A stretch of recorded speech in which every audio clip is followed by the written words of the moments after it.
To support its mission of closing the opportunity gap through education, Freedom House will hold an event April 14th. With its work in education and leadership development, the Roxbury agency serves 2,000 people a year, mainly in high school and college. To tell us about the Champions of Freedom Awards are the executive director of Freedom House, Katrina Shaw, and this year's Tanya Sexton Scholarship winner, Krystal Williams. Thank you both very much for being with us. Thank you for having us. I want to talk to Katrina. Freedom House goes back to what, about 1950? Yeah, 1949, actually. And there's an interesting change in the mission because over the past maybe decade or something, there's been a sort of a refining, a tighter focus. Explain how that works now. So when Freedom House was founded by Otto and Muriel Snowden, who were really visionaries at the time, the focus was education, but back in that time, obviously, you couldn't have any type of educational movement without a civil rights movement, just because of the inequity in other areas. And so Freedom House really did focus on positive race relationships. It focused on a lot of first and integration of folks of color into some very significant fields, from education to the police force. And so over time, as the organization has evolved, we now are able to focus squarely on education. A lot of the work that we do focuses on helping community members to access college, to get into college, and to graduate from college, as well as other post-secondary opportunities. Krystal, you're on your way from high school to college. Tell me what got you started with Freedom House. Well, really, it started as like a summer job. So it was like, it was the closest place to my house. So I was like, well, I guess I'll choose this summer place. I really didn't know much about it. I knew that it was at the old library. So I was like, well, I guess it's the closest thing to my house. But as I got into it and learned more about it and learned how it connects to me as an urban city student and how they help with people getting into college. I was also a sophomore during this time, well, just graduating my sophomore year. So I was like, well, I don't really know much. And then going there, I feel like it started helping me learn more about the college process and like thinking about it like, wow, college is like upcoming. So I feel like it was something that was really beneficial as I was so young. Did it change your plans for college at all?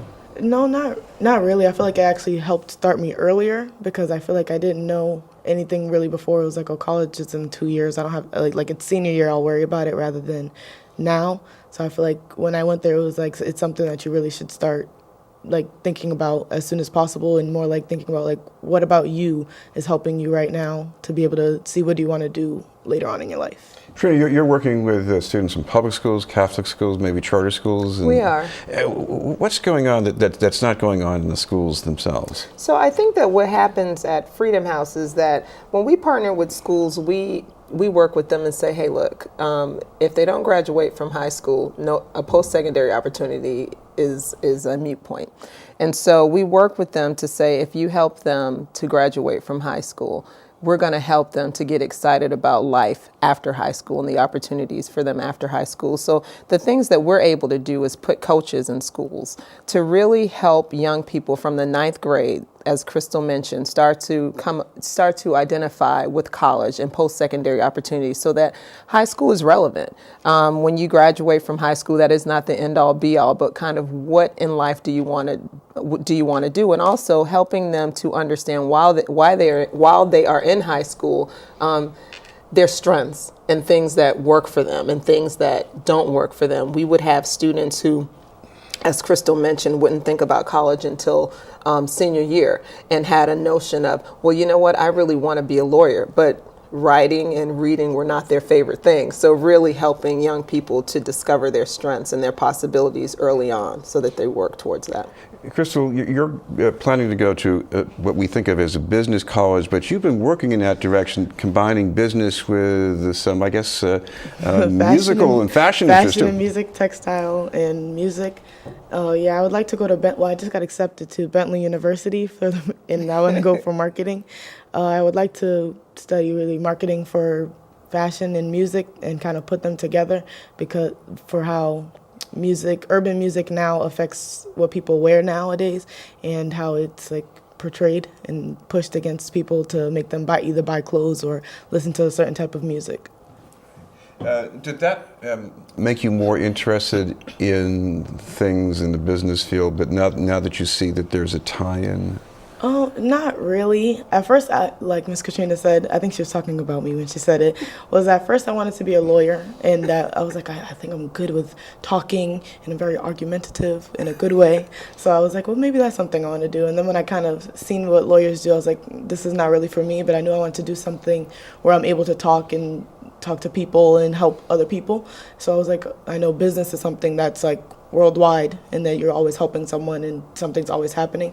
And as like learning more, I just kind of noticed that marketing was something I probably would want to do. Katrina, to make this possible, you got some big challenges ahead. You got to have a better, more updated building, and you're asking people to help out with this event coming up. We are. So on April 14th, we are so honored and pleased to be hosting our event, Champions of Freedom, where, among other things, we're going to be honoring some very significant people, including Rich Holbrook, who is retiring and from Eastern Bank, and because of their social entrepreneurship and their social engagement and their civic engagement commitment, we're very pleased to be doing that. Freedom House also has a commitment to social emotional well-being, because the thing that does separate us from a lot of other programs is the fact that we really welcome the whole young person and we try to encourage them to develop themselves holistically. And so we're pleased to be honoring Dr. Johnson, who is who heads up the behavioral health services at South End Community Health Center, it slipped my mind, and then also First Community Bank. So our hope is to be able to really kick off and to complete a capital campaign that we have started, and to be able to raise sufficient funds to develop a new building that is worthy of the potential of students like Krystal. And if people want to go, I guess they can send an email or call by phone? They certainly can. They can definitely call. Our number is 617-445-3700, or they can send an email, just info@freedomhouse.com.